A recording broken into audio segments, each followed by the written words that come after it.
And welcome back for another deep dive. Today, we're going to be looking at, well, Malaysian home ownership in 2025. Sounds pretty specific, right? Well, it is. We found this really interesting blog post from Money Moves Malaysia. It's kind of geared towards first-time home buyers. But what's really interesting about it is that it highlights all these government incentives that are available for all sorts of different properties, not just like affordable housing projects or whatever. So the Malaysian government is really going above and beyond to try and make owning a home more accessible. So, if you're out there and you're renting and you're thinking about taking that plunge, this is definitely the deep dive for you. Are you ready to say goodbye to renting and hello to the Malaysian dream? It really does seem like an interesting time to be looking at the Malaysian property market. You know what I think is really fascinating is how the government is approaching this whole thing. Like, they're not just trying to make homes cheaper. They're really going for this, broader goal of creating a more financially stable and independent population. It's that whole home ownership equals stability thing, right? Stability equals thriving communities. And it makes you wonder, like, what other sectors could benefit from this kind of targeted government support? Yeah, that's a really good point. There's a lot of potential there for this kind of approach. Yeah. Incentivizing certain sectors to try and achieve some broader economic goals. Yeah, for sure.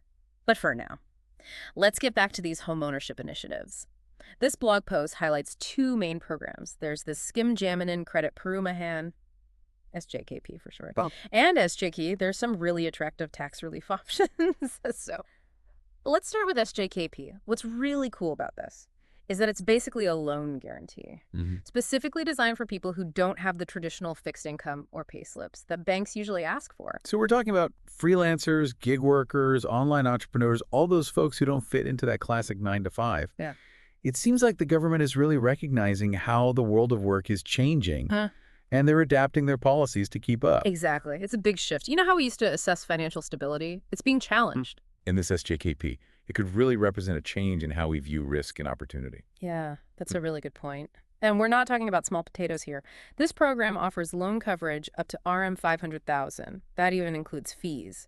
And you can get loan tenures up to 35 years. They even have a multi-generational loan option. It's pretty wild. Yeah, they're really trying to open doors for those who might have struggled to get on the property ladder before. It's a bold move for sure, but it does make you wonder about the long-term impact, like how these new loan structures might impact the whole financial system. Is it sustainable? What could happen down the line? Those are some big questions. yeah, those are great points. We're not just talking about the immediate benefits, but about really trying to understand how this could change things in the long run. And in addition to SJKP, there's also the tax relief, which is a pretty sweet deal for first-time buyers. The blog post breaks it down like this. You can get up to RM 7,000 in relief for homes under RM 500,000. And RM 5,000 for those priced between RM 500,001 and RM 750,000. That's a lot of money back in your pocket. It is. And you know that 3-year window they give you to claim it? That's strategic. It seems like they're aiming for this short-term boost to the market, while also trying to make sure homes stay affordable in the long run. Right. It's like a double incentive. Right. Exactly. But we should probably dig a little deeper into how that tax relief works, like how it applies to different income levels. Are there any hidden catches, things buyers should watch out for? I think we need to explore those details to really understand the impact. Totally.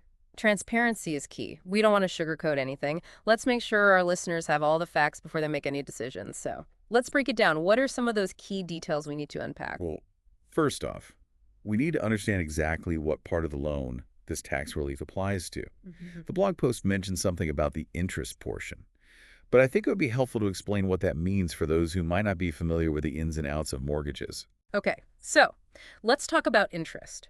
When you take out a loan for a house, you're not just paying back the original amount you borrowed. You know the principal. You're also paying interest, which is basically the cost of borrowing that money. And this tax relief, it targets that interest portion. So it actually reduces the total amount you end up paying back over the life of the loan. Right. So it might not be like a lump sum of cash you get right away, but it adds up to some significant savings over time, especially over that 3-year period. Yeah. It's like a built-in discount on home ownership. But before anyone gets too excited, we should also talk about who qualifies for these programs. Right. Both SJKP and the tax relief are geared towards first-time homebuyers. So if you've never owned a home before, you're in luck. Yeah. The property has to be for you to live in. not just an investment property. So no buying a place just to rent it out or flip it? Nope. Makes sense, though, right? If the government wants to create stable communities, they want people actually living in the homes they're buying. Exactly. And there are probably other requirements, too, related to income levels, property values, things like that.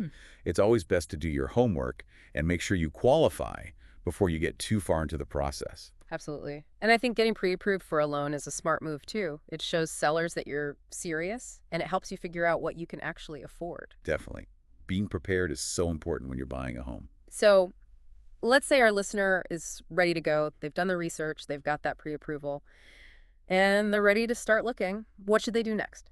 Well, the blog post specifically mentions the SJKP website.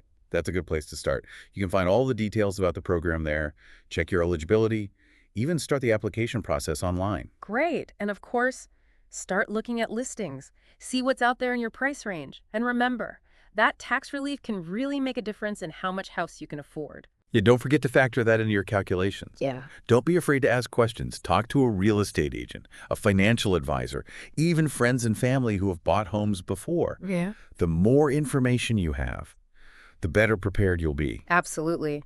Buying a home can be a daunting process, especially for the first time. But with the right information and support, it can also be incredibly rewarding. That's so true. So we've talked about what these programs are, how they work, who qualifies. But I think it's also important to understand why the government is doing this.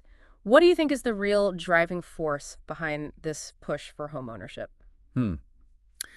That's a great question. I mean, on the surface, it's about stimulating the economy and giving people a sense of financial stability, but I think it goes deeper than that. Owning a home, it's always been this symbol of achievement in Malaysia. You know, it's a cornerstone of the Malaysian dream. And these initiatives, they're like a way to make that dream accessible to more people. Yeah. It's about more than just bricks and mortar. It's about belonging, putting down roots, investing in the future, and That brings us to another interesting point.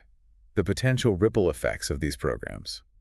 What happens when a lot of new people suddenly enter the housing market? well, it could affect everything. Property values, the construction industry, even the rental market. Yeah, it's a complex system. You can't change one thing without affecting everything else. Right. And speaking of the bigger picture, let's circle back to that tax relief for a second.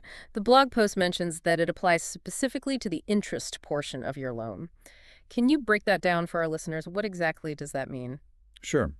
When you take out a loan, you're not just paying back the original amount you borrowed, the principal. You're also paying interest, which is essentially the cost of borrowing that money and this tax relief. It targets that interest portion. So it actually reduces the total amount you end up paying back over the life of the loan. Right. So it's not like a lump sum of cash in hand. Yep. But it does add up to some significant savings over time, especially when you consider that 3-year relief period. Yeah. It's like a built-in discount on homeownership. Before our listeners get too excited, we should also mention the eligibility criteria. What are some of the things they should be aware of? Well, as we mentioned earlier, both SJKP and the tax relief are geared towards first-time home buyers. So if you've never owned a home before, you're in a good spot. The property has to be for you to live in, not just an investment. So you can't just buy it to rent it out or flip it for a profit? Nope.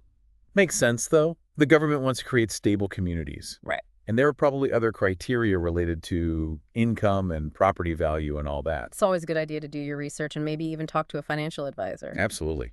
Getting pre-approved for a loan is also a good idea. It shows sellers you're serious, and it helps you set a realistic budget. Couldn't agree more. Preparation is key.